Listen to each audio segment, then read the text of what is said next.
Coming up, we celebrate the larger-than-life legend, Meatloaf. How he really got his name, how his friend John Belushi used Saturday Night Live to jumpstart his career when it was down. We break down his greatest music, some great memories. Coming up. On this episode of Professor of Rock, we are proud to pay tribute to the incomparable Meatloaf. Meat was a larger-than-life icon that personified rock opera theatrics in a style that no other artist could replicate. He was also an actor, appearing on Broadway and in more than 50 films, such as memorable roles in the cult classics Fight Club and Rocky Horror Picture Show. I let go. It's really good. Lost in oblivion.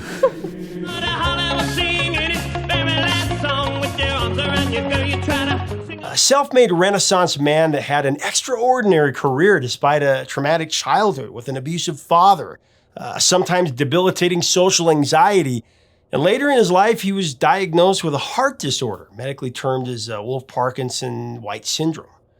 A tireless work ethic rewarded Meatloaf by making him an unlikely superstar that broke the mold to achieve enormous success in the entertainment business that once made him feel like a circus clown.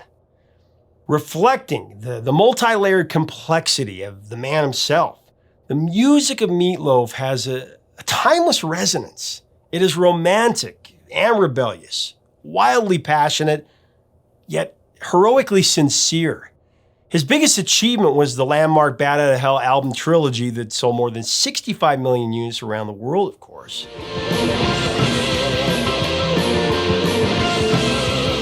Today, we're going to celebrate that legacy with some funny stories and details behind his best music.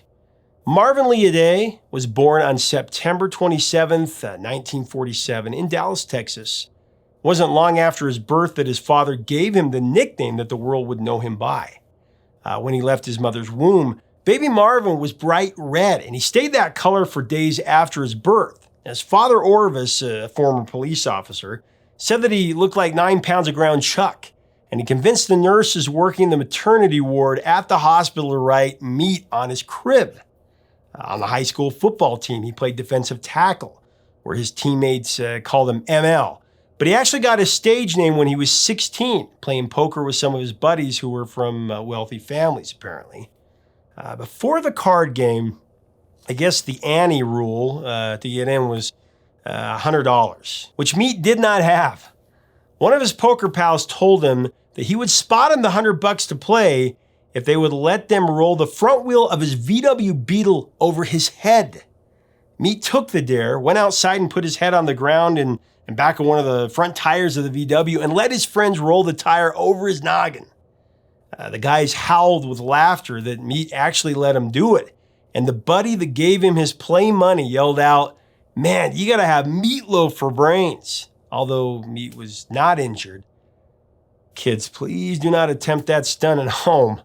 I cannot believe that. Throughout the years, Meat told that story and a few others about how he got his name. Instead of being an insult, though, Meatloaf was a term of endearment that became a household name. That crazy big lug from Texas who allowed his friends to roll a tire over his head. It wound up on the marquee of one of the greatest albums ever made, one of the biggest selling as well. Bat Out of Hell was a vindicating blockbuster in every sense of the expression in every country around the planet. The RIAA reported in 2021 that Bat Out of Hell has sold nearly, I think it's 45 million copies. Yeah, 45 million copies worldwide, unofficially ranking it as the 14th best-selling album of all time. It wasn't just a blockbuster, though. It's a masterpiece of the rock era. Over 14 million of those copies were sold in America, and the LP was on the Billboard Album Top 200 chart for 82 weeks. Spent well over 500 weeks on the UK albums chart, making it the UK's third longest charting studio album behind only Pink Floyd's Dark Side of the Moon and Fleetwood Mac's Rumours. Oh, and Bat Out of Hell is the all-time best-selling album in Australia in their history. As it were, Meatloaf and Steinman, they took a break from each other in the early 80s. Steinman released the solo album Bad for Good in 1981. The record did not do well commercially, and Steinman created some enemies in the process.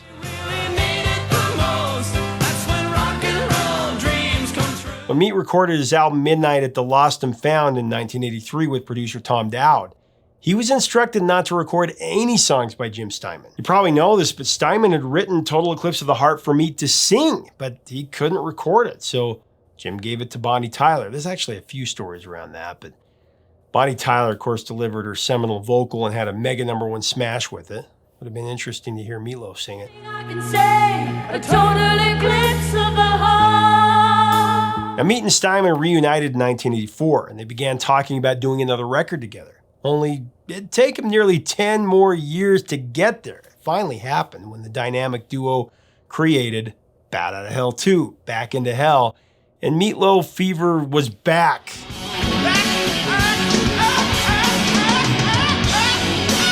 I mean, the album rocketed #1 in the US, the UK, New Zealand, Canada, and Australia. The lead single was the show-stopping Beauty and the Beast ballad, I'd Do Anything for Love, But I Won't Do That, written by Jim Steinman and Julian Williams.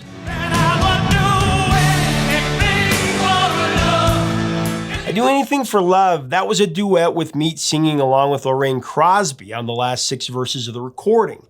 Yet she was mysteriously credited as Mrs. Loud in the liner notes. Lorraine also performed the song with Meat during his international Bat Out of Hell 2 tour. It was Meatloaf's first and only #1 single on the Billboard Hot 100 chart, and the UK singles chart as well. It ended up being the #1 song for the year in Britain. The song earned Meatloaf a Grammy Award for Best Rock Vocal Performance, solo. Surprisingly, Meat was not even nominated for another Grammy over his career.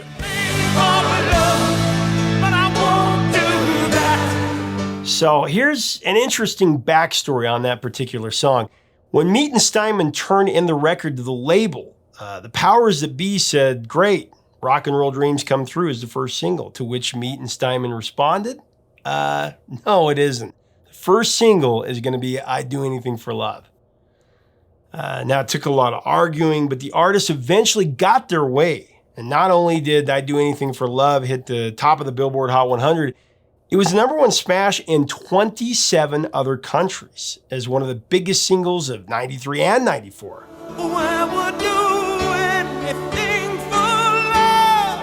All of this happened smack dab in the middle of the grunge era when everything had changed, everything. And they still were all the way to the top of the charts.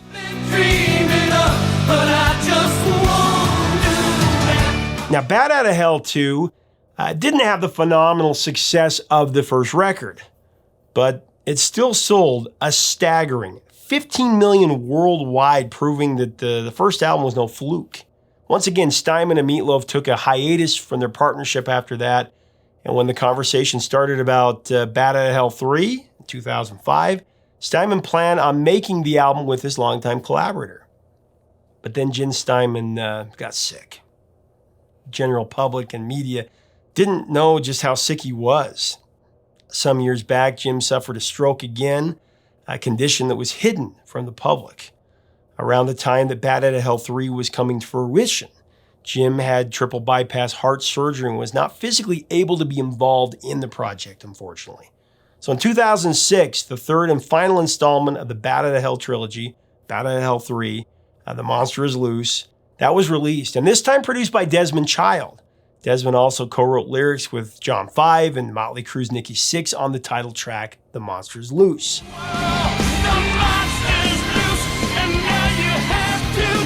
The album also featured songs composed by some really prolific songwriters, Diane Warren, Russ Irwin, Holly Knight, and Jim Steinman.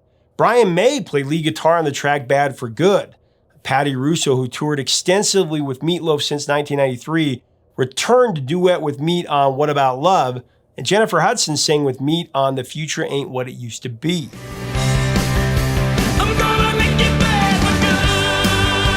Bat Out of Hell 3 was also a commercial triumph. It sold 5 million units worldwide at a time where people weren't really buying music. It was unfortunate, though, that Jim Steinman was not involved in the making of 3. But the story of Steinman and Meatloaf is undoubtedly one of the most compelling of the rock era. For Steinman, Meatloaf was his muse, and Meat transported himself into the music of Jim Steinman, putting his best work into that incredible book of songs. It was perhaps poetic that Meatloaf and Jim Steinman passed away less than a year apart. I mean, you think about it. From the perspective of destiny, it was as if the two collaborators fulfilled the calling that they were put on this earth to do. And when they finished their mission, they moved on to another level of existence. You know, Meatloaf and Jim Steinman never got the credit that they deserved in terms of critical acclaim and the Rock and Roll Hall of Fame. But they were undoubtedly first ballot in the People's Hall of Fame. So sad to hear of Meat's passing. And we were actually in contact with him to do a Professor of Rock Live event with them. I think it would have happened. I was looking forward to really talking to Meat about his music. But you know, for an artist that once struggled mightily to be taken seriously by the music industry and said it felt like a circus clown, Marvin Lee Aday, the man that we call Meatloaf, more than made his presence felt as the valiant giant of rock and roll theater that exceeded everybody's expectations, except his own.